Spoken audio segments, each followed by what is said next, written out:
Alors que la bourse de Shanghai a encore dévissé de 4% ce matin et que celle de Paris enregistre sa plus forte chute depuis 8 ans avec un plongeon de 8% en séance et une clôture à 5,35%, à l'image de ses consoeurs européennes, difficile de ne pas évoquer le spectre d'une nouvelle crise financière mondiale. Selon Wei Mei, analyste du courtier Huaxi Securities, qui s'est exprimé hier sur Bloomberg TV, les investisseurs chinois paniquent et vendent tous azimuts. Ils ont perdu toute confiance et il y a de la marge pour que le marché dégringole encore,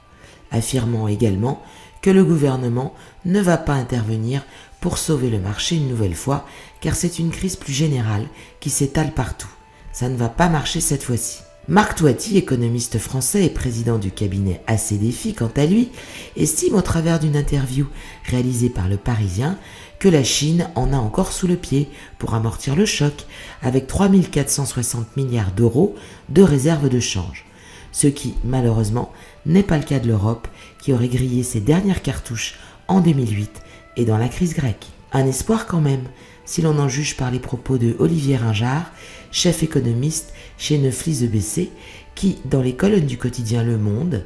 indique « Seules des statistiques économiques rassurantes aux États-Unis ou en Europe, ou encore l'intervention des banques centrales des pays émergents pourrait ramener le calme sur les marchés ».